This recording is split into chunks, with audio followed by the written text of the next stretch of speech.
అందులో ముఖ్యంగా ఏమేమి నేర్చుకున్నారంటే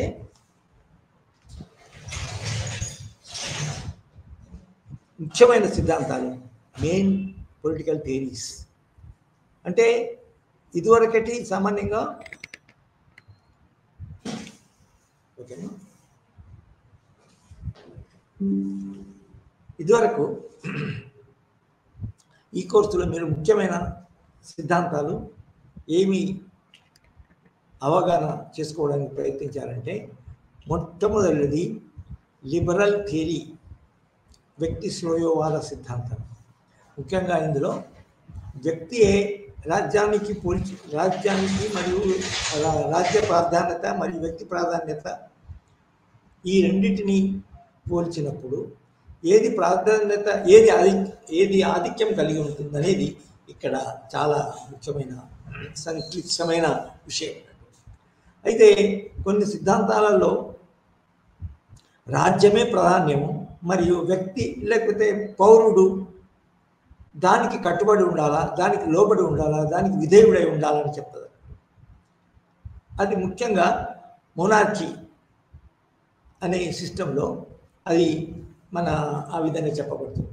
కానీ వ్యక్తి శ్రేయోవాద సిద్ధాంతం ఏమంటుంది అంటే, వ్యక్తియే వ్యక్తుల కొరకు, వ్యక్తుల సమూహం కొరకు, వ్యక్తుల యొక్క సంక్షేమం కొరకు రాజనీతి సిద్ధాంతం పుడుతున్నాయి. తర్వాత రాజ్యం అనేది పుడుతుంది. రాజ్యం యొక్క ముఖ్యమైన ఉద్దేశమే వ్యక్తి యొక్క శ్రేయవాదం, పౌరుల యొక్క శ్రేయం. కాబట్టి వ్యక్తి ప్రయోజనమే, వ్యక్తి యొక్క హక్కులు, వ్యక్తి యొక్క స్వాతంత్రము, వ్యక్తి యొక్క మన సమానత్వము, వ్యక్తి యొక్క సంక్షేమము అని ముఖ్యము. తర్వాత వాటన్నిటికీ రాజ్యమే కట్టుబడి ఉండాలా, రాజ్యమే పనిచేయాలా అని చెప్తున్నారు. దీన్ని లిబరల్ ఉదారవాదం, నిజానికి దీని యొక్క లిటరల్ మీనింగ్ ఏంటంటే లిబరల్ ఉదారవాద సిద్ధాంతం. అయితే ఉదారవాద సిద్ధాంతంలో చాలా ముఖ్యులు John Locke, John Stuart Mill, తర్వాత హాబ్స్, లాక్, వీళ్ళందరూ తమ యొక్క రచనల్లో ఏం చేశారంటే, దీన్ని ప్రత్యేకంగా మన ఈ సిద్ధాంతానికి పేరు contractual theory of the state అంటారు. Contractual theory of the origin of the state. వాళ్ళు ఏమంటారంటే, అసలు వ్యక్తికి మధ్యన, సమాజంలోని వ్యక్తికి మరియు రాజ్యానికి మధ్యన ఓడంబడికతో రాజ్యము మన ఉనికిలోకి వచ్చిందని వీళ్ళు చెప్తారు. అయితే వీళ్ళ ఉదారవాద సిద్ధాంతంలో కూడా కొన్ని మన అనేక రచనలు జరిగినాయి, అనేక రచయితలు ఉన్నారు, అనేక శాస్త్రజ్ఞులు ఉన్నారు. కానీ అల్టిమేట్గా వాళ్ళు వేరు దారులు అనుసరించినా కూడా వాళ్ళు అల్టిమేట్గా వాళ్ళు ఏమంటారంటే మన వ్యక్తి యొక్క శ్రేయం అనేది చాలా ముఖ్యమని చెప్తారు. తర్వాత రెండవది ఏం నేర్చుకున్నారు అంటే మార్క్సిస్ట్ సిద్ధాంతం. మార్క్సిస్ట్ సిద్ధాంతం అనేది రాజనీతి శాస్త్రంలో రాజ్యం అనే వ్యవస్థే అది మొట్టమొదటి నుంచి స్వభావ సిద్ధంగా లేదు. అంటే మనిషి యొక్క పుట్టుక నుంచి మనుషుల యొక్క మన జీవితము, పుట్టి మరియు అభివృద్ధి, నాగరికత సంపాదించిన కొద్ది కూడా కొద్ది వరకు నడిచినా కూడా, అతని యొక్క నాగరికమైన జీవితం నడిచినా కూడా అసలు రాజ్యం అనేది లేకుండే. రాజ్యం అనేది మధ్యన వచ్చింది. అయితే ముఖ్యంగా మధ్యన రావడానికి కారణాలు ఏంటి అతని ప్రకారం ఏంటంటే, ముఖ్యంగా సమాజంలో ఆస్తి అనే వ్యవస్థ, ఆస్తి మనిషి ఒక వస్తువు రూపంలో కానీ, భూమి రూపంలో కానీ, ఇళ్ళ రూపంలో కానీ అతని యొక్క స్వాధీనమై ఉండి, తర్వాత అతని యొక్క సంక్షేమము కొరకు కాపాడబడుతున్నప్పుడు, పరిరక్షించబడుతున్నప్పుడు నిజానికి అది సొంత ఆస్తి అవుతుంది. సొంత ఆస్తి అనే వ్యవస్థ ఎప్పుడైతే వచ్చిందో సామాన్యంగా వ్యక్తిలో స్వార్థము, నాది, తర్వాత నా సంక్షేమం కొరకు ఉపయోగపడుతుంది కాబట్టి దానిని నేను రక్షించుకోవాలి, దానిని ఇతరులు తీసుకొని పోకూడదు, ఇతరులు అనుభవించకూడదు, ఇతరులు తీసుకోకూడదు అనే ఉద్దేశాలు ఏర్పడిన తర్వాత నిజానికి ఈ సొంత ఆస్తిని కాపాడడానికి ఒక వ్యవస్థ ఒక మన అవసరం ఏర్పడింది. ఆ విధంగా ఆ అవసరాలు ఏంటంటే ఆ సొంత రక్షించడానికి నిజానికి దానికి కావలసిన ఒక మన అంగరక్షకులు కానీ మన పోలీసు కానీ ఒక రక్షణ వ్యవస్థ కానీ ఉండవలసి వచ్చింది. సో ఆ రక్షణ వాళ్ళ యొక్క సొంత ఆస్తిని కాపాడుకోవడానికి ఈ కావలసిన ఏర్పాటు చేయబడిన వ్యవస్థే రాజ్యము. ఆ రాజ్యం మరియు తన సొంత ఆస్తి కాపాడుకోవడానికి మనుషులు కొన్ని రూల్స్ అండ్ రెగ్యులేషన్స్ చేసి ఆ రూల్స్ మన రాజ్యం అనే వ్యవస్థతోని మన అమలు చేయడం. సో ఆ విధంగా అమలు చేసే ఏజెన్సీయే నిజానికి రాజ్యము అని చెప్పవచ్చు. సో మార్క్స్ ఈ విధంగా రాజ్యాన్ని మన రాజ్యం యొక్క పుట్టిక పూర్వోత్తరాలను ఈ విధంగా అతను ఊహించి చెప్పడం జరిగింది. నిజానికి మన చరిత్రలో చూస్తే కూడా నిజానికి రాజ్యం అనేది సమాజంతో సహా పుట్టుకలేదు. సమాజం అనే సామాజిక అభివృద్ధి ఏర్పడుతున్నప్పుడు మొట్టమొదటి దశలో రాజ్యం అనే వ్యవస్థ ఎట్లా ఉంటుంది? రాజ్యం అనే వ్యవస్థకు మనం ఏమనుకుంటాం? మనకి దానికి కార్యనిర్వాహక అధికారం ఉంటాడు, మోనార్క్ రాజు, లేకపోతే ట్రైబల్ ఏరియాస్లో అతని నాయకుడు, తర్వాత అతను చేసే రూల్స్ అండ్ రెగ్యులేషన్స్, తర్వాత అతను చేసే మన సమస్యల యొక్క పరిష్కార విధానం, ఈ మూడు యొక్క ముఖ్య అంశాలతో రాజ్యం అంటారు కదా. సో ఈ రాజ్యం అనేది ఒక సైనిక అధికారంతో ఫోర్స్తోని ఉండే వ్యవస్థ ఏదైతే ఉందో ఆ వ్యవస్థ మొట్టమొదలు లేదని కార్ల్ మార్క్స్ చెప్తాడు. అయితే అతని యొక్క దానివల్ల ఏమవుతుంది అంటే ఆ రాజ్యం యొక్క వ్యవస్థ ద్వారా ఉన్న వాళ్ళ సమాజంలో ఆస్తి పరులు ఏం చేస్తారంటే వాళ్ళ ఆస్తిని కాపాడుకుంటారు, దాన్ని ఉపయోగించుకుంటారు. తర్వాత దానికి వాళ్ళ యొక్క ఆస్తిని కాపాడుకోవడానికి కావాల్సిన చట్టాలు చేస్తారు, చట్టాలు అమలు చేస్తారు. అయితే ఆ క్రమంలో ఏమవుతుందంటే రాజ్యంలోని మన చట్టాలను అమలు చేస్తుంటే ఏమవుతుందంటే ఆస్తి లేని వారు ఎవరైతే ఉంటారో, ఆస్తి లేని పౌరులు, ఆస్తి లేని వ్యక్తులు నిజానికి ఆర్థికంగా సామాజికంగా పూర్తిగా మన బాధలు అనుభవించడము, తర్వాత వాళ్ళ యొక్క సంక్షేమము లేకుండా ఉండడము, తర్వాత అనేక సమస్యలు ఎదుర్కొంటారు. అంతేకాకుండా వాళ్ళు సమాజంలో ఉన్న ఆస్తి పరులచే అణిచివేయబడడం జరుగుతుంది. ఒక్కోసారి దానికి రాజ్య వ్యవస్థ ద్వారా కావలసిన పన్నులు కూడా ఈ కట్టలేని పరిస్థితుల్లో ఉన్నా కూడా ఈ ఆస్తి లేని వారు అది వాళ్ళ సుఖాలను ప్రాణాలను కూడా కోల్పోవడం జరుగుతుంది. కాబట్టి మార్క్స్ ఈ విధంగా మధ్యలో వచ్చిన రాజ్యాన్ని, తర్వాత మన ఆస్తి లేని వారిని అణిచే వ్యవస్థను నిజానికి కూలదోయాలనే విధంగా అతను ప్రతిపాదించడం జరుగుతుంది. దానికి ముఖ్యమైన అతని యొక్క ఏంటంటే ఎవరైతే ఆస్తి లేని వారు ఉంటారో వాళ్ళందరూ ఐక్యమయ్యి రాజ్యాన్ని కూలదోవడం జరుగుతుంది. వాళ్ళని నిజానికి శ్రమ చేసేవాళ్ళు, తర్వాత సంపదను సృష్టించేవాళ్ళు వీళ్ళు శ్రామికులు అయినా కూడా వాళ్ళు ఈ రాజ్యం అనే రాజ్యం ఉండే అనే వ్యవస్థ, రాజ్యంతో సహా ఉండే సమాజము వ్యవస్థ ఏదైతే ఉందో ఆ సమాజం ఉన్నంత వరకు శ్రామికులకి అది వాళ్ళ యొక్క బ్రతికే ప్రత్యామ్నాయము లేదు అని చెప్తూ ఏముంటారంటే ఆ రాజ్యాన్ని పడగొట్టడమే, కూలదోయడమే ముఖ్యమైన లక్ష్యము శ్రామికులై ఉండాలి. ఈ రాజ్యాన్ని పడగొట్టే క్రమంలో దానికి ప్రొలెటేరియట్ అధికారాన్ని తీసుకొని ఆ అధికారాన్ని వినియోగించి ఈ సమాజం ఏర్పడాలి. అంటే నిజానికి అతను ఏమంటారంటే రాజ్యము వర్గ సమాజంలోనే, అంటే ఆస్తి కలవారు ఆస్తి లేని వారి యొక్క మధ్యన ఒక అగాధం ఏర్పడి ఆస్తి ఉన్న వర్గము ఏదైతే ఉంటుందో వాళ్ళ యొక్క పరిపాలన, అంటే ఇది క్లాస్ రూల్ అంటారు. సో ఆ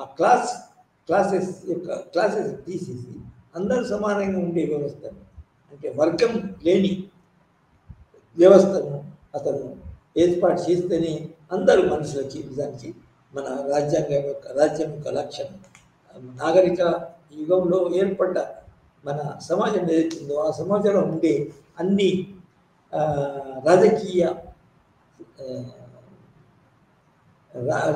లబ్ధి పొందేటకు రాజకీయమైన స్వేచ్ఛ స్వాతంత్రం సమానత్వం పొందేటకు మనుషులందరికీ మన అవకాశం కలుగుతుందని చెప్తారు. సో అది Marxist liberal theory of the state, Marxist political theory మరియు మార్క్సిజం గురించి మీరు నేర్చుకున్నారు. అదేవిధంగా ఇంకొక సిద్ధాంతం ఏం నేర్చుకున్నారంటే కన్జర్వేటివ్ సిద్ధాంతం. ఎడ్మండ్ బర్క్ అనేవాడు దాన్ని ప్రతిపాదించాడు.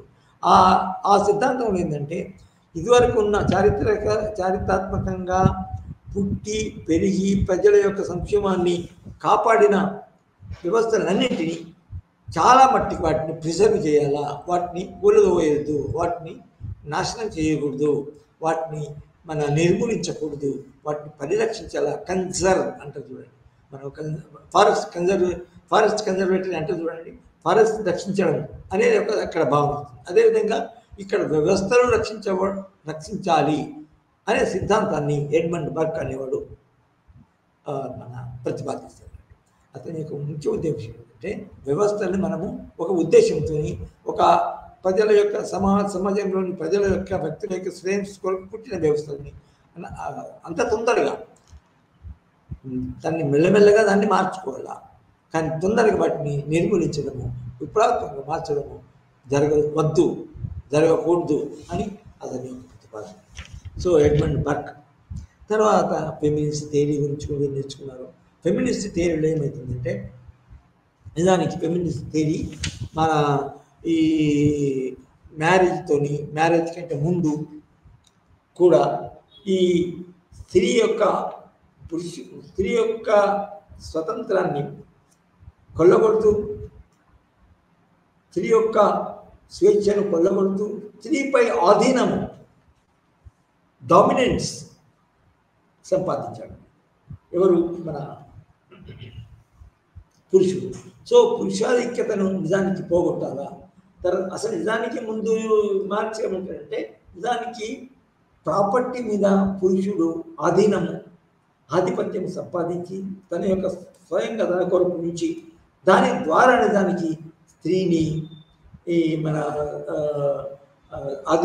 స్త్రీని కంట్రోల్ చేయడము, తన యొక్క పొజిషన్లో ఉంచుకోవడము, తన ఇష్ట ప్రకారము ఆమె మీద పెత్తనము కలిగజేయడము అనేది జరుగుతుంది. అయితే ఇందులో నిజానికి మ్యారేజ్ అనే వ్యవస్థ వస్తుంది.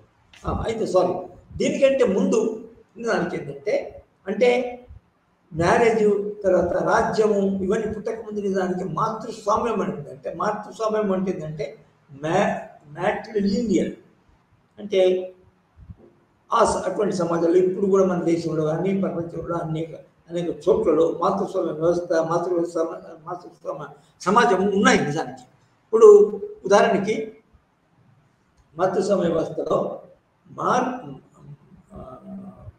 స్వాభావికంగా ఏం జరిగిందంటే మొట్టమొదటి నుంచి మన ఫిజికల్గా భౌతికంగా పిల్లలకు జన్మనిచ్చేది స్త్రీ. సో స్త్రీ వల్ల చాలా రోజులు కని తన పొట్టలో ప్రెగ్నెంట్గా ఉండి కని మళ్ళా డెలివరీ అయిన తర్వాత కూడా కొన్ని సంవత్సరాల వరకు పిల్లలను రక్షించేది ఫ్యామిలీ సిస్టంలో స్త్రీ. కాబట్టి స్త్రీకే నిజానికి మన ఈ ఆస్తి దగ్గర ఉండడం జరుగుతుంది. అంటే ఆ సమాజంలో నిజానికి పురుషుని ఆధీనంలో ఉండడానికి కానీ పురుషుని విధేయత ఉండడం కానీ మ్యారేజ్ యొక్క సంస్థ భాగంగా ఉన్న అత్తమామలకి అత్తమామల అడుగులు నొక్కుతూ ఉండడం అనేది జరిగిపోయింది. మాతృస్వామ్య వ్యవస్థ ఉండేది. స్త్రీలే నాయకురాలుగా ఉండేది ట్రైబ్స్లో పర్టికులర్గా. సో ఆ మాతృస్వామ్య వ్యవస్థ పోయి సొంత ఆస్తి మీద పురుషునికి ఆధిక్యత కలిగినప్పుడు ఆ సొంత ఆస్తి యొక్క ఆధిపత్యం ద్వారా స్త్రీని లొంగదీసుకోవడం జరుగుతుంది. ముఖ్యంగా మ్యారేజ్ అనే వ్యవస్థ, పెళ్లి అనే వ్యవస్థ ఈ యొక్క మన సంబంధాన్ని, ఈ యొక్క రిలేషన్ని పటిష్టం చేయడం జరిగింది. స్త్రీ పురుషునికి అనుమతి ఉండాలా. అదేవిధంగా పురుషుడు ఎక్కడ ఫ్యామిలీలో ఎక్కడ ఉన్నప్పుడు పురుషుని యొక్క ఫ్యామిలీ, పురుషుని యొక్క తల్లిదండ్రులు ఎక్కడ ఉంటే స్త్రీ మ్యారేజ్లో పురుషుని దగ్గరికి వెళ్ళాలా అనే ఆచారం వచ్చింది. ఆ దినంతో ఆస్తి ద్వారా స్త్రీని లొంగదీసుకోవడం జరిగింది. సో ఈ యొక్క వ్యవస్థని, ఈ యొక్క స్వభావం గల వ్యవస్థని, స్త్రీ యొక్క సంక్షేమానికి వ్యతిరేకంగా ఉండే వ్యవస్థని నిజానికి అది పోగొట్టాలనే ఉద్దేశంతో ఫెమినిస్ట్ థియరీ అనేది వచ్చింది. ఫెమినిస్ట్ థియరీ అనేకులు ఉన్నారు. దానికి మన ముఖ్యులు ప్లాటో, అరిస్టాటిల్ వీళ్ళందరూ కూడా నిజానికి మ్యాన్నే ఫోకస్ కొంచుకున్నారు. మనిషి అంటే మగ మనిషి యొక్క మన ప్రయోజనాలనే కాపాడుతూ వాళ్ళ సిద్ధాంతాలు ఉన్నాయి. స్త్రీని నిజానికి స్త్రీ కూడా సమానత్వం ఉంటుంది స్త్రీ అనేది వాళ్ళు చూడలేదు. సో ఇటువంటి యొక్క ప్యాట్రియార్కల్ అంటే పితృస్వామ్య సిద్ధాంతాన్ని మన తీసేస్తూ, నిర్మూలిస్తూ, స్త్రీ యొక్క స్వాతంత్రాన్ని కోరుతూ, స్త్రీ యొక్క సంక్షేమాన్ని కోరుతూ, పురుషునితో సమానంగా ఉండేటట్టు చేసే సిద్ధాంతాన్ని feminist theory of feminist political theory అని అంటారు. సో ఇది కూడా మీరు చదువుకున్నారు. అదేవిధంగా మన ఇది ఆధునిక యుగంలో ముఖ్యంగా liberal political theory, feminist political theory అనేటివి వచ్చినాయి. అయితే ఈ ఆధునిక యుగము ఏదైతే ఉన్నదో, ఆధునిక యుగం తర్వాత ఆధునిక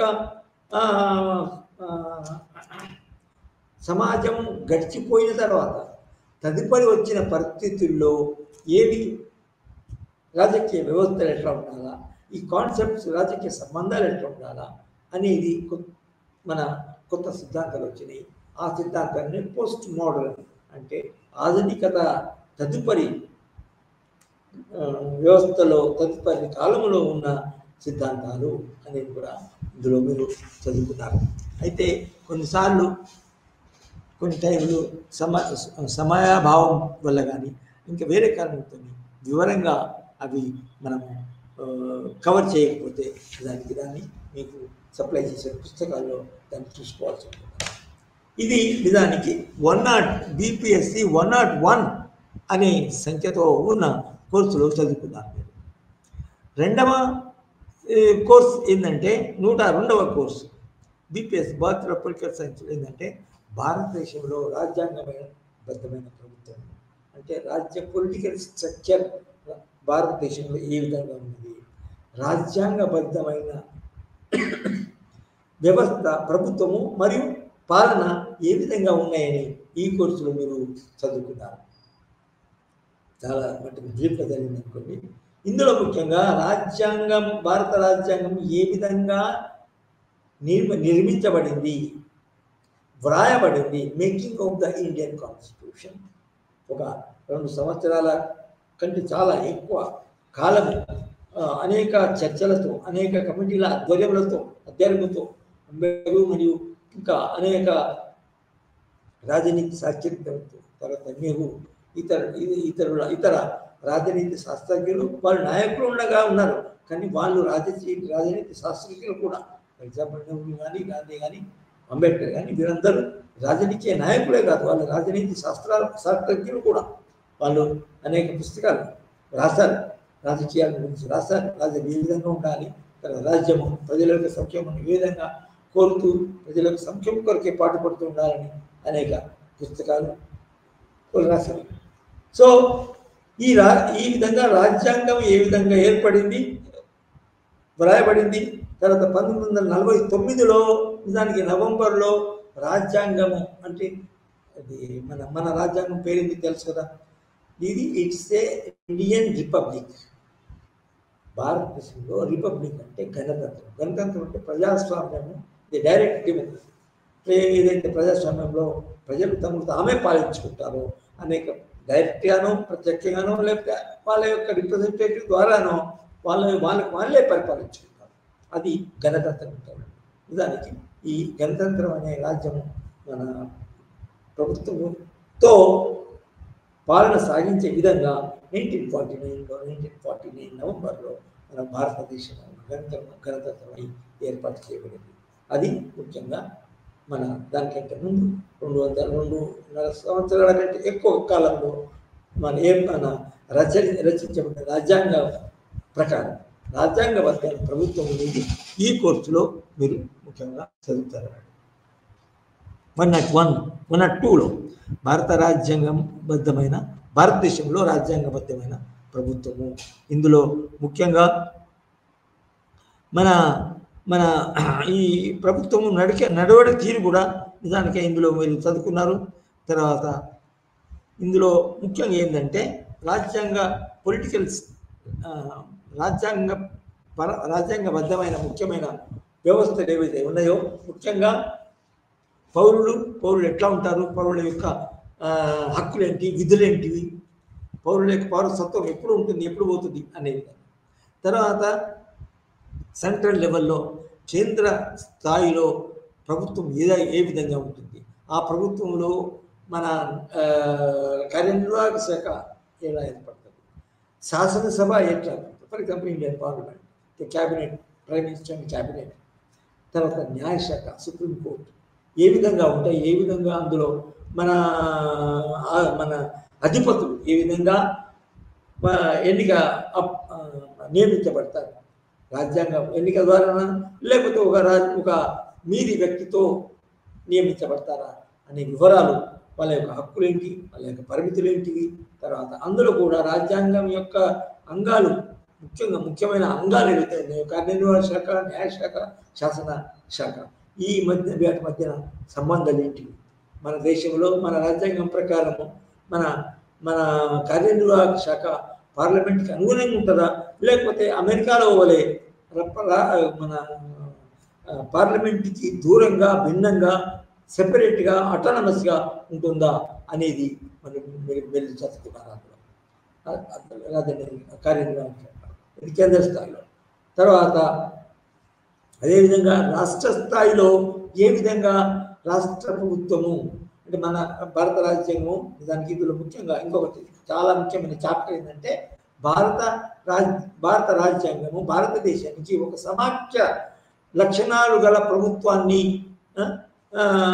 ప్రభుత్వం యొక్క ఫ్రేమ్వర్క్ చేకూర్చడం జరిగింది. దీన్ని ఫెడరలిజం అంటారు. ఫెడరలిజం అంటే ఏంటంటే రాజ్యం యొక్క రాజ్యాధికారం అంతయు ఒకే వ్యవస్థలో, ఒకే వ్యక్తిలో, ఒకే అధికారం, ఒకరి యొక్క ఆధిపత్యంలోనే ఉండకుండా దాని రాజ్యాధికారము ఒక 2-3 దిక్కులో 2-3 వ్యవస్థల మధ్య విభజింపబడి ఉంటే బాగుంటుంది. ముఖ్యంగా చాలా భౌగోళికంగా చాలా పెద్ద రాజ్యాలలో ఇది ఉంటుంది.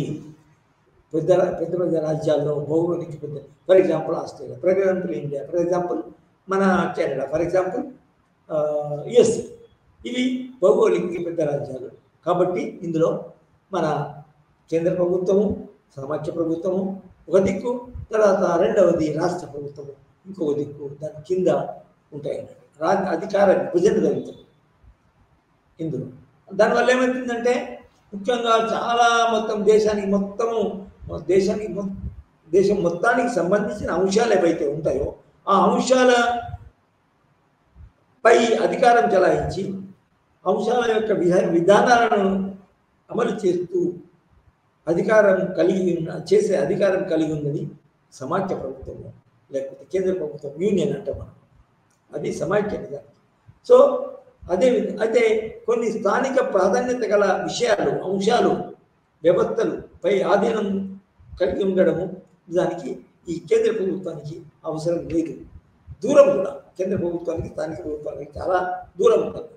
సో కాబట్టి సుపరిపాలన కొరకు, సరైన పరిపాలన కొరకు, ప్రజల యొక్క నిజమైన సంక్షేమం కొరకు, నిజమైన సంక్షేమమైన ఆస్తి పాలన జరగాలంటే దానికి ఒక స్థాయిలో, కింది స్థాయిలో కూడా ఒక ప్రభుత్వం ఉండాలా.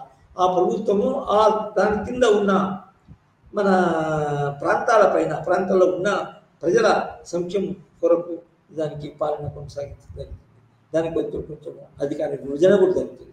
అందుకోసమే రాష్ట్ర ప్రభుత్వాలకి ప్రాంతీయ ప్రభుత్వాలకు కూడా కొన్ని ప్రత్యేక హక్కులు జరుగుతాయి. ఉదాహరణకి వ్యవసాయం, ఉదాహరణకి రూరల్ డెవలప్మెంట్, లేకపోతే స్థానిక ప్రభుత్వాలు, వీటన్నిటి మీద నిజానికి మన రాజ్యాంగంలో నిజానికి మన ప్రత్యేకంగా అధికారాలు ఇవ్వడం జరిగింది. అంటే కేంద్ర ప్రభుత్వానికి ఈ అంశాలపైన, ఈ విషయాలపైన, ఈ యొక్క స్థానిక స్థాయి ప్రభుత్వాలపైన కేంద్ర ప్రభుత్వం హక్కు ఉంటుందంటే ఉంటుంది. కానీ దాన్ని అమలు చేసి తర్వాత తన యొక్క ఆధీనంలో ఉంచుకునేది మాత్రం రాష్ట్ర ప్రభుత్వం. అది రాజ్యాంగం ప్రకారంగా రాయబడింది.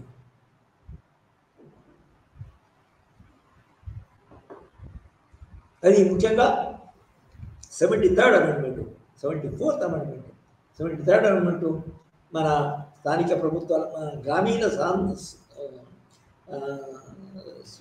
ప్రజల యొక్క స్వయం పరిపాలన కొరకు ఏర్పాటు చేయబడింది, ఇంట్రొడ్యూస్ చేయబడింది. తర్వాత 74th అమెండ్మెంట్ ఏంటంటే పట్టణ ప్రాంతాల స్వయం పరిపాలన కొరకు, పట్టణ ప్రాంతాలలో ఉన్న ప్రజల యొక్క స్వయం పరిపాలన కొరకు అది విధంగా అమెండ్మెంట్ తీసుకురావడం జరిగింది. సో ఈ విధంగా రాష్ట్ర ప్రభుత్వాలు, కేంద్ర ప్రభుత్వాలు, రాష్ట్ర ప్రభుత్వాలు మరియు మన స్థానిక ప్రభుత్వాలు, స్థానిక గ్రామీణ ప్రభుత్వాలు మరియు స్థానిక పట్టణ ప్రభుత్వాలు, ఇది ఈ మన పట్టణాల్లో మరియు మన గ్రామీణ ప్రాంతాల్లో ఏ విధంగా పరిపాలన సాగింది అది కూడా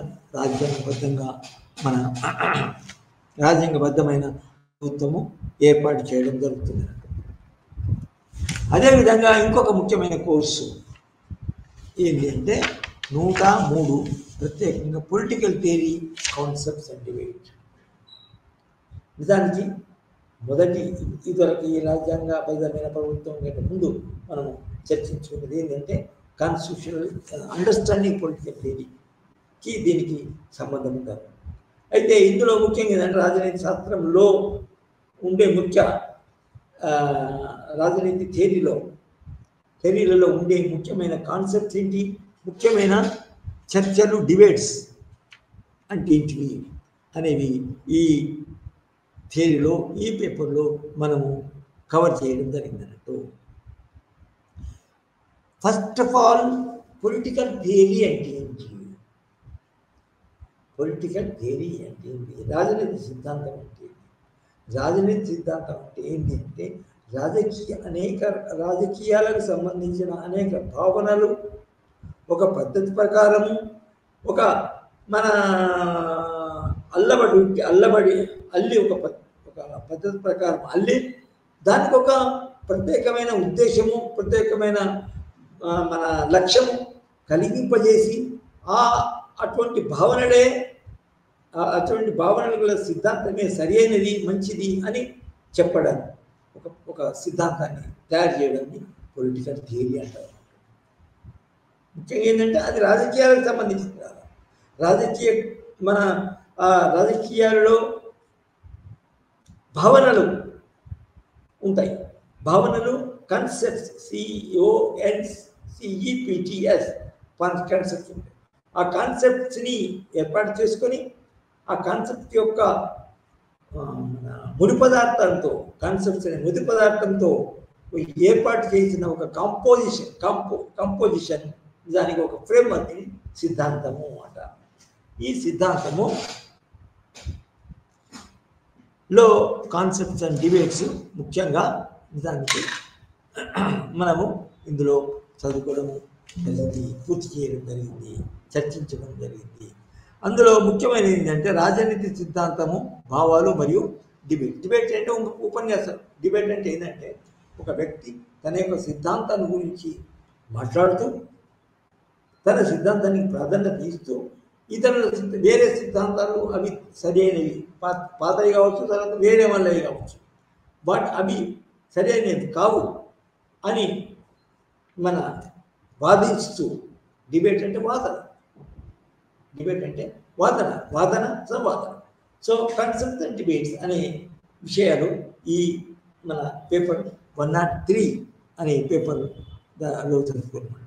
అందులో ముఖ్యమైన సిద్ధాంత ముఖ్యమైన భావనలు ఏంటి అంటే లిబర్టీ, ఈక్వాలిటీ, న్యాయ భావన, జస్టిస్, తర్వాత సోషల్ ఈక్వాలిటీ, మరియు అన్నిటికంటే ముఖ్యమైనది రైట్స్. రైట్స్ అంటే ఎవరికి ఉంటాయి రైట్స్, హక్కులు ఎవరికి ఉంటాయి? జంతువులకు కాదు, ముఖ్యంగా ప్రజలకి, పౌరులకి ఉండే హక్కులు మరియు వాటిపై పరిమితులు. అంతేకాకుండా మన ప్రజలు, దేశ పౌరులు మరియు ప్రజలకి ఉండే బాధ్యతలు ఏంటి, డ్యూటీస్. సో వీటన్నిటి ముఖ్యంగా ఏంటంటే లిబర్టీ అంటే స్వేచ్ఛ. ఎవరికి స్వేచ్ఛ? వ్యక్తి స్వేచ్ఛ.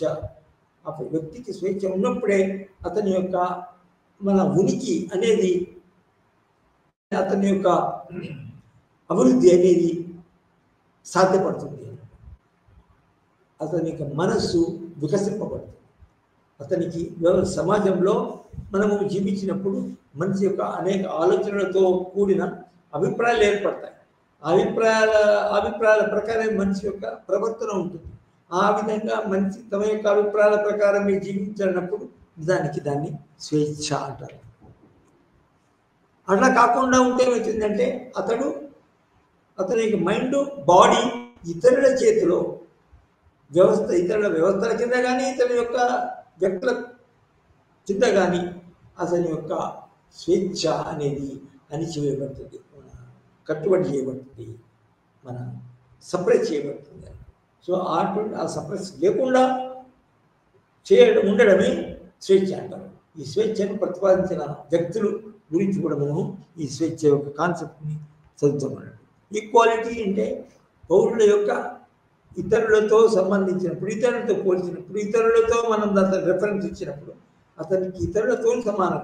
అంటే సామాజిక స్వేచ్ఛ అంటే మనుషులందరూ సమానంగా ఉండడం. ఫర్ ఎగ్జాంపుల్, సమాజంగా మన నిజంగా కుల వ్యవస్థ ఉండడం వల్ల సామాజిక స్వేచ్ఛ మన భారతదేశంలో మొత్తం నుంచి లేదని కూడా చెప్పచ్చు. ఎట్లా అంటే ఒక కుల సమూహం ఉందాం, బ్రాహ్మణులకి మన ఆచార సనాతన సిద్ధాంతం ప్రకారం బ్రాహ్మణులు ఎక్కువ కులం, దానికి కులాధిపత్యం, కుల ఆధిక్యత ఎక్కువ మన సమాజంలో ఎక్కువ స్థాయికి చెందిన సమూహము, వ్యక్తుల సమూహము అని చెప్తుంది.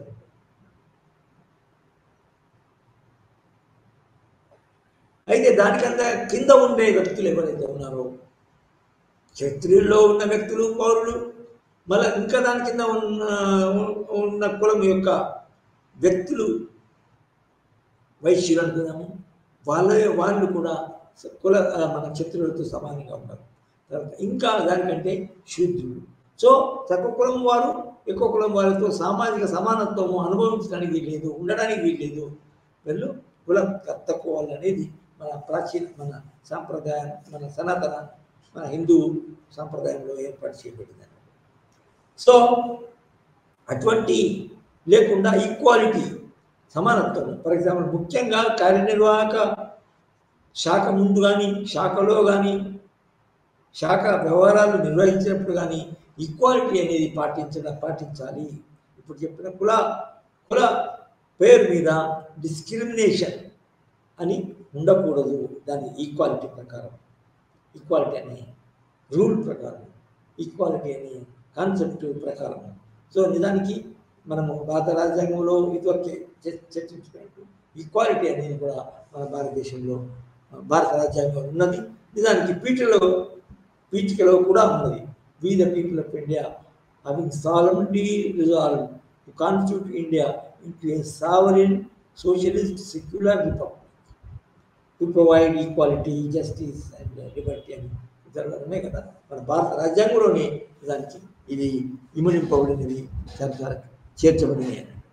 అదేవిధంగా న్యాయ భావన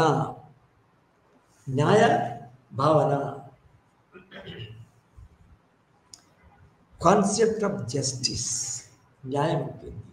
ఫర్ ఎగ్జాంపుల్, ఈ రోజుల్లో మన దేశంలో ఇతర దేశాల్లో కూడా న్యాయం అంటే ఏంటి అనేది, సోషల్ జస్టిస్ అంటే ఏంటి, ఎకనామిక్ జస్టిస్ అంటే ఏంటి.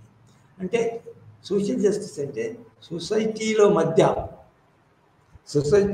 ఉన్న వ్యక్తుల మధ్య, పౌరుల మధ్య అగాధము, ఎక్కువ తక్కువలు, తర్వాత భేదభావాలు, డిస్క్రిమినేషన్ అనేది ఉండకుండా ఉండడము.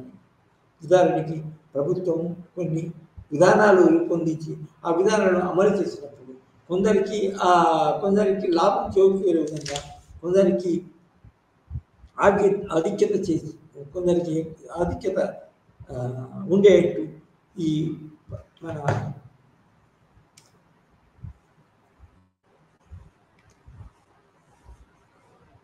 ఆధిక్యత ఉండేట్టు పాలన కొనసాగించడమే నిజానికి అవి మన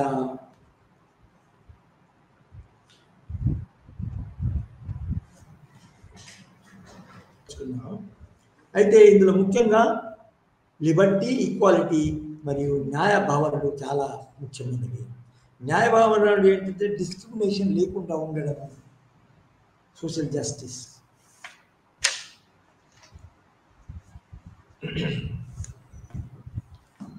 ఈ మధ్యన ఉదాహరణకి రాజకీయ వ్యవస్థలో శాసనసభల్లోనూ, తర్వాత కార్యనిర్వాహకాల్లోనూ, ఉద్యోగాల్లోనూ అందరికీ సమాజమైన ప్రాతినిధ్యం ఉండడం, అందరికీ సమానమైన అవకాశాలు లేకుండా ఉండడం జరుగుతుంది. ఆ విధంగా ఉండకుండా అందరికీ సమానమైన అవకాశాలు ఉండే విధంగా పరిస్థితిని మార్చడాన్ని సోషల్ జస్టిస్, న్యాయం చేయడం అనేది. ఫర్ ఎగ్జాంపుల్ మన పార్లమెంట్లోను, అసెంబ్లీలోను ఎస్సీలకి, మన ఎస్సీలు, తర్వాత ఎస్టీలు, వీళ్ళు చారిత్రాత్మకంగా చాలా వెనుకబడి ఉన్నారు. తర్వాత వాళ్ళకి రాజ్య వ్యవస్థలో, సమాజంలో వాళ్ళకి చోటు లేకుండా ఉన్నారు. కాబట్టి వాళ్లకు రాజ్యాంగం ప్రకారం ప్రత్యేకంగా పరిరక్షణలు, రిజర్వేషన్స్ ఇవ్వడం జరిగింది. అయితే దానికి సమాజంలో, మన భారత సమాజంలో చాలామంది వెనుకబడిన కులాల వారికి చెందిన ప్రజలకి ఈ యొక్క మన అసెంబ్లీలో సమాజానికి, ఆ కులాలకి సంబంధించిన, సామాజిక వెనుకబడిన కులాలకు సంబంధించిన ప్రజలకు ఇచ్చే విధంగా మాకు ప్రాతినిధ్యం, ఎస్సీలకు ఏ విధంగా పార్లమెంట్లో, శాసనసభలో మన ప్రాతినిధ్యం ఇస్తున్నామో అదేవిధంగా మాకు ప్రాతినిధ్యం కలిగించాలని ఈ 50% దానికి సమానంగా 50% ఎక్కువగా ఉన్న ఈ వెనుకబడ్డ కులాల యొక్క ఓబీసీస్ అంటారు, కులాలకి ప్రాతినిధ్యం కలిగించాలని వాళ్ళు మన పోరాటం జరుగుతుంది, ప్రాతినిధ్యం జరుగుతుంది, వాళ్ళు డిమాండ్ చేయడం జరుగుతుంది. సో వాళ్ళు ఏమంటారంటే అప్పుడే దానికి సామాజిక న్యాయం అనేది ఉంటుంది. ఎందుకంటే మాకు చారిత్రకంగా వెనుకబడతనం వల్ల నిజానికి మాకు రాజ్యాంగం, మన సభలలో ఈ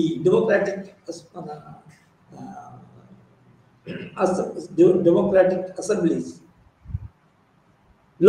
మాకు ప్రాతినిధ్యం లేకపోవడం జరుగుతుంది. అప్పుడే మనకు సామాజిక న్యాయం జరిగినట్టు అవుతుంది అని వాళ్ళు దానికి కొత్త డిమాండ్స్ చేయడం జరుగుతుంది. అదేవిధంగా ఆర్థికంగా వెనుకబడ్డ వారు కూడా దానికి ప్రత్యేకంగా కొన్ని ఉద్యోగ రూపంలో కానీ, లేకపోతే ఆర్థిక రూపంలో కానీ వాళ్లకు ప్రత్యేకంగా పాలసీలు రూపొందించి వాళ్ళ యొక్క సంక్షేమం కోరితే, ఆర్థిక సంక్షేమాన్ని కోరితే అప్పుడు ఆర్థిక న్యాయం ఉంటుంది అనేది మనం చెప్పచ్చు. సో ఇది సమన్యాయ భావన, ఈక్వల్ జస్టిస్ మరియు ఈక్వల్ జస్టిస్. తర్వాత హక్కులు చాలా ముఖ్యమైన కాన్సెప్ట్. పౌర సమాజంలో హక్కులు అనేటివి ఉంటాయి. అంటే హక్కులు అనేటి నిజానికి ఒకరికి ఉన్నాయి అంటే ఇతరుల యొక్క సంబంధాన్ని గురించి హక్కులు. అన్ఈక్వల్ పరిస్థితిని ఉండకుండా ఈక్వల్ రైట్స్, ఈక్వాలిటీ అనే విషయాన్ని అనుభవించడానికి హక్కు కలిగి ఉంటుంది. Right to equality, right to social justice, right to economic, right to Liberty, ఇది నిజానికి సామాజిక హక్కు. అయితే ఈ హక్కు నిజంగా రాజ్యాంగబద్ధంగా మన ప్రతి రాజ్యాంగంలో పౌరుల యొక్క సంక్షేమాన్ని ఉద్దేశించి చేర్చబడడం జరుగుతుంది, ఇమిడింపబడి జరుగుతుంది.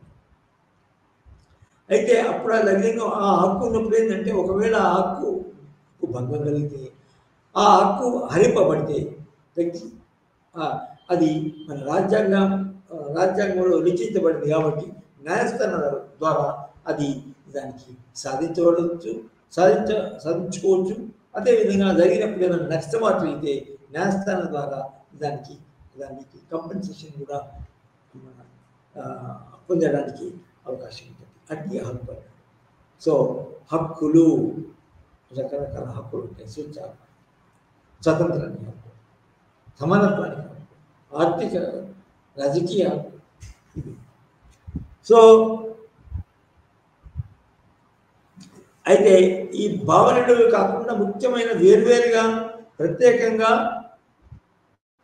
వ్రాయబడుట తర్వాత బోధించబడడానికి కూడా మనకి ఈ పేపర్లో అవకాశం కలిగింది. ప్రత్యేకంగా ఈ భావనలతో ఎవరెవరు ఏ భావనను మన ప్రతిపాదించారు, ఆ భావన మీద అతని యొక్క ఆ రచయిత యొక్క ఉపన్యాసం ఏంటి, వాదన ఏంటి, అనేక వాదనలు కూడా మనము ఈ పేపర్లో చదువుకోవడం జరిగింది. ముఖ్యంగా political theory, concepts and debates. అయితే ఈ కోర్సు కొంచెం చిన్నగా ఉందనుకోండి, అది అంత మాత్రాన దానికి ప్రాధాన్యత లేదు అని అనుకోగలుగుతాం. సో అది ఈ కాన్సెప్ట్ అనేది చాలా జాగ్రత్తగా అర్థం చేసుకోవాలి. ఎందుకంటే మనము వాటిని మన పర్టికులర్గా మాట్లాడినప్పుడు మీరు లెక్చర్స్ అయితే, మీరు ఉపన్యాసకులు అయితే, మీరు న్యాయవాదులైతే, లేకపోతే మీరు రాజకీయ నాయకులైతే వాటి యొక్క అర్థం బాగా చేసుకుంటేనే మనం దాన్ని సరిగ్గా ఇతరులు మన తప్పు పట్టకుండా, ఇతరులు మనను అవమానించకుండా అవి మన ప్రయోగం చేయడము, మాట్లాడడము, అనే ఉపన్యాసాలలో మాట్లాడడం జరుగుతుంది. ఒక్కొక్క కాన్సెప్ట్ మనం అర్థం చేస్తుంటే దాన్ని యూజ్ చేస్తాం, దాని గురించి మాట్లాడతాం. సో అది చాలా జాగ్రత్త. వేరే దానికంటే ఎక్కువ ఫోకస్ చేసి ఎక్కువ మెదడు ఉపయోగించి మాట్లాడడం. అంటే ఉదాహరణకి what are the powers and functions of the prime minister in India అంటే నిజానికి దానికి మన యొక్క మెదడును పూర్తిగా మన లోతుగా ఆలోచింపజేస్తూ దాన్ని చదవనక్కర్లేదు. ఇది powers and functions of what are the powers to appoint the cabinet, prime minister and the cabinet after the advice of the council of prime minister అని అది జస్ట్ లోతైనది క్వాలిటేటివ్ మ్యాటర్ ఇందులో లేదు. కానీ వేరే కొన్ని ఉంటాయి. ఇది ఈక్వాలిటీ అంటే ఏంది, ఈక్వాలిటీ లేని పరిస్థితి ఎట్లా ఉంటుంది, తర్వాత లిబర్టీ అంటే ఏంది, లిబర్టీ అంటే లేని పరిస్థితి ఎట్లా ఉంటుంది అని అర్థం చేసుకోవడానికి దానికి కొంచెం మన సూక్ష్మ జ్ఞానం మనం పొంది తర్వాత మనము వివిధ హోదాల్లో చేరినప్పుడు వాటిని ఉపయోగిస్తూ మన యొక్క భావనని మన ఎక్స్ప్రెస్ చేయడము, మన యొక్క భావనని మన సమర్థించుకోవడము, ఇతరుల యొక్క భావనను తప్పుపట్టడము, అవి తప్పని చెప్పడము జరుగుతుంది. సో భావాలని, రాజకీయ భావాలని, సిద్ధాంతాన్ని మరియు వాటికి సంబంధించిన డిబేట్స్ ఏవైతే ఇతరులు మన అనేక రాజనీతి శాస్త్రం చేశారో వాటిని చదవడం, అర్థం చేసుకోవడం కంపల్సరీ. తర్వాత మనము 104వ course BPSC, bachelor of political science 104. ఇది పొలిటికల్ ప్రాసెస్ ఇన్ ఇండియా. అంటే భారతదేశంలో రాజకీయాలు ఏ విధంగా మన జరుగుతున్నాయి, రాజకీయాలు ఏ విధంగా జరుగుతున్నాయి, రాజకీయ వ్యవస్థ మన రాజకీయ అంగాల యొక్క నడవడి రాజకీయాల్లో ఏ విధంగా ఉంది సామాన్యం. తర్వాత అనేక రంగాలు ఒక రంగం యొక్క సంబంధం ఇంకొక రంగానికి ఏ విధంగా ఉంది, తర్వాత వాటి మధ్యన జరిగే ప్రక్రియ ఎలా ఉంది, తర్వాత రాజకీయ ప్రభుత్వం కాదు నిజానికి మన రాజ్యాంగం ప్రకారము నిజానికి వేరే రాజకీయ వ్యవస్థలను ఏర్పాటు చేసుకోవచ్చు. వ్యక్తులు తమ యొక్క మన శ్రేయాన్ని ఆలోచించి తమ సమూహం యొక్క శ్రేయాన్ని ఆలోచించి నిజానికి ప్రభుత్వం రావాల్సిన ప్రభుత్వం ఏడల మనం మన హక్కులను సాధించుకోవడానికి నిజానికి ఒక సంఘాలను కూడా ఏర్పరచుకోవచ్చు. అవి ముఖ్యంగా రాజకీయ సంఘాలు అయితే అవి పొలిటికల్ పార్టీస్ అంటారు. నిజానికి మన భారత రాజ్యాంగంలో అవి ఉన్నాయి. ఒక ముఖ్య ఉదాహరణ తీసుకోవచ్చు. ఈ పొలిటికల్ పార్టీస్ ఒకటినే కాదు, నిజానికి అవి ఎన్నో రోజుల నుంచి కొట్లాడితే వాటి కోసం కొట్లాడితే నిజానికి రాజకీయ పార్టీలని అనే సంఘాలను ఏర్పరచుకోవడానికి మన అవకాశం ఏర్పడింది. తర్వాత మొట్టమొదటి ఆధునిక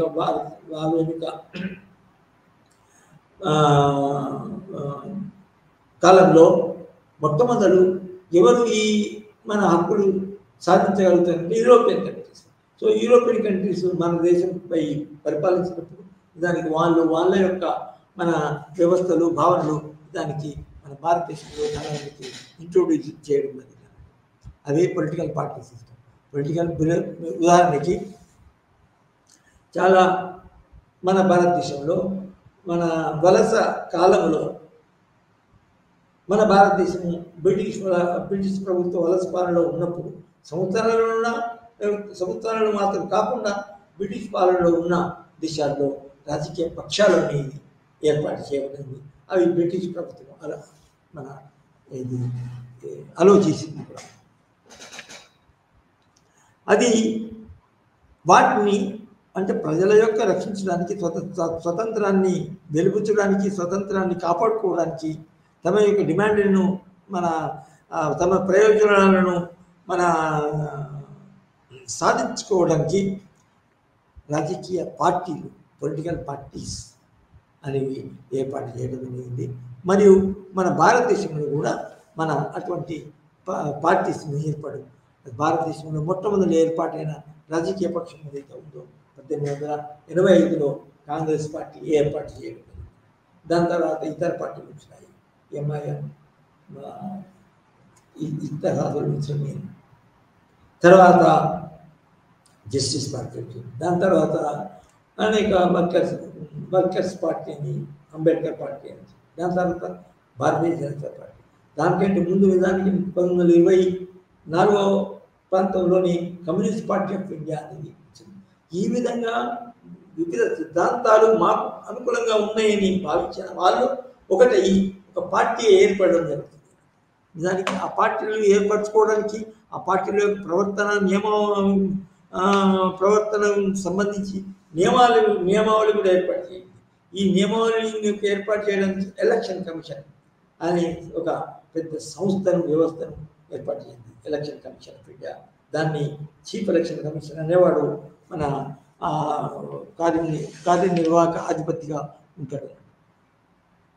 సో రాజకీయ పక్షాలు అంటే నిజానికి మోడర్న్ డెమోక్రసీలో చాలా ముఖ్యమైన పాత్ర వహిస్తాయి. డెమోక్రసీ ప్రజాస్వామ్యం అంటున్నాము.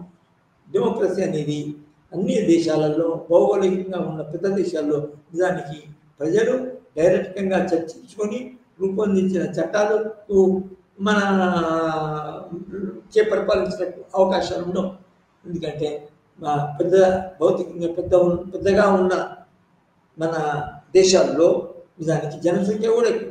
జనసంఖ్య ఎక్కువ ఉన్నప్పుడు నిజానికి పెద్ద ఆధునిక కాలంలో ఎంత పెద్ద మెకానిజం పెట్టినా కూడా వాళ్ళందరికీ అభిప్రాయాలను ఏంటి అని ఒక్కొక్కటిగా ఏర్పడి మన తెలుసుకొని పరిపాలనలో అవి ఇమిడించడానికి అవకాశం. అందుకొరకే ఇండైరెక్ట్ అంటే ప్రజలు స్థానిక స్థాయిలో గ్రాస్ రూట్ లెవెల్లో కొందరు ప్రతినిధుల్ని ఎన్నుకుంటారు.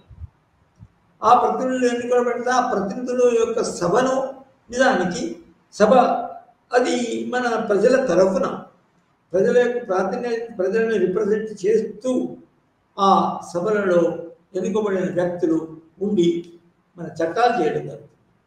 ఈ ప్రజా సభల్లో ప్రజలచే ఎన్నుకోబడిన సభ్యులుండే సభల నిజానికి చేసిన చట్టాలని నిజానికి కార్యనిర్వాహక శాఖ minister and council of minister Modi and either in the case of India వాళ్ళు ఆ ప్రతినిధులు చేసిన ప్రతినిధుల సభలు ఏర్పాటు చేసిన చట్టాలను ఇవి అమలు చేస్తారు, ఇంప్లిమెంట్ చేస్తారు. ఈ విధంగా న్యాయశాఖ కూడా ఉంటుంది, అంటే ఉపాంగం అనేది. ఈ ఉపాంగం కూడా నిజానికి మన మన వాళ్ళ యొక్క ప్రవర్తన సరిగా రాజ్యాంగబద్ధంగా ఉన్నప్పుడు, న్యాయంగా లేనప్పుడు న్యాయస్థానాలు సరైన మన జడ్జిమెంట్ని మన ఎక్స్ప్రెస్ చేయనప్పుడు, జడ్జిమెంట్ని ఇవ్వనప్పుడు కూడా ప్రజలు తమ ఏర్పాటు చేసుకున్న పొలిటికల్ పార్టీస్ కానీ ఇతర పార్టీస్ ద్వారా తమ యొక్క వ్యతిరేకతను మన తెలియజేయచ్చు. ఇవి పొలిటికల్ పార్టీస్ ముఖ్యమైన. తర్వాత మన భారత రాజ్యాంగంలో ఇచ్చిన అనేక స్వేచ్ఛలు, అనేక హక్కుల ద్వారా నిజానికి ఈ హక్కులు ఇవ్వడం వల్ల దానికి ఈ పొలిటికల్ పార్టీస్ నిజానికి మా భారత ఆధునిక ప్రపంచంలో దేశాలన్నింటిలో నిజానికి పార్టీ విధానం పార్టీస్ లేని నిజానికి మన దేశము లేదనుకోవచ్చు. ఎందుకంటే పార్టీల ద్వారానే ప్రతినిధులను ఎన్నుకున్నప్పుడు ఆ ప్రతినిధులు పోయి రాజ్యాంగ సభలో చర్చించి చట్టాలు చేయడం, రూల్స్ చేయడం జరుగుతుంది. తర్వాత చట్టాలు కూడా చేయడం జరుగుతుంది. రాజ్యాంగాన్ని ఒకసారి మార్చడం జరుగుతుంది.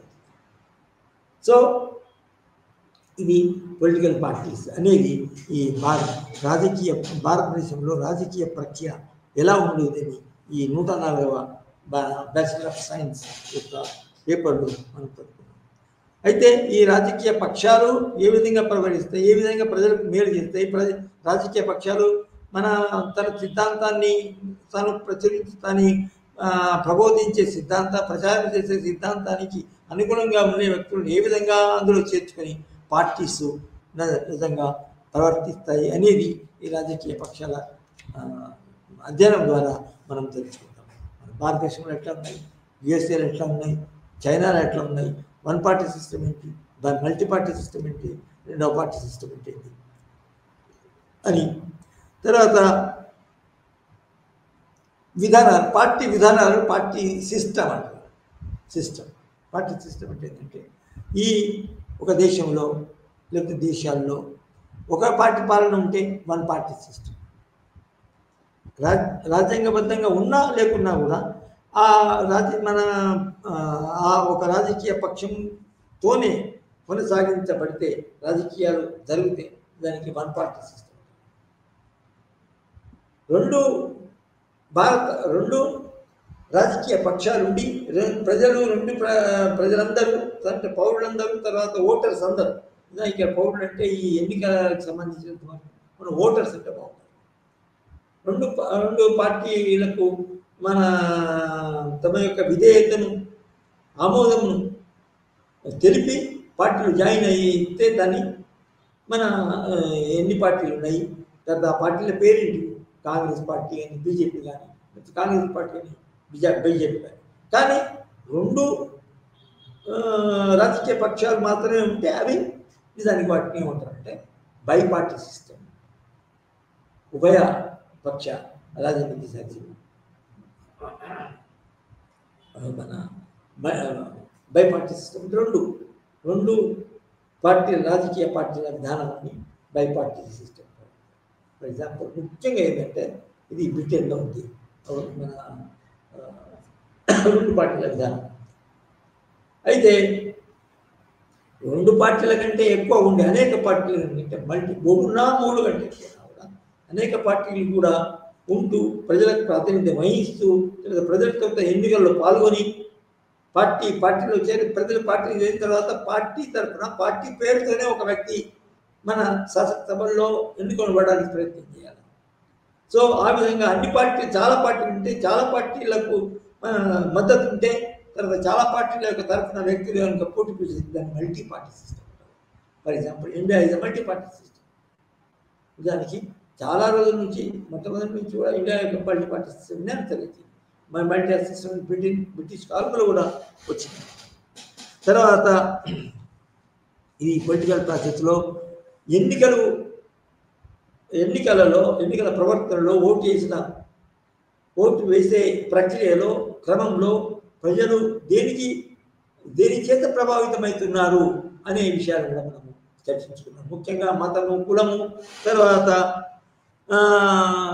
వీటి యొక్క ప్రభావంతో ఓట్లు జరుగుతానికి ఏ విధంగా జరుగుతాయి, అవి ఏ విధంగా ఓటర్ని ప్రభావితం చేస్తాయి అని దాన్ని మనము చదువుకున్నాము.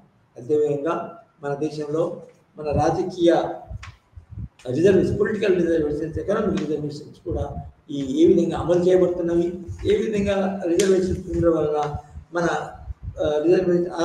రిజర్వేషన్స్ అనుభవించేవాళ్ళు ఏ విధంగా దాన్ని లబ్ధి పొందుతున్నారు అనే విషయాన్ని కూడా మనం చదువుకోవడం జరిగింది. సో ఈ విధంగా మనకి ఇదివరకు చదివిన ముఖ్యంగా పేపర్స్ యొక్క సమీక్ష ఈ సెషన్లో చర్చించుకున్నాం. Thank you.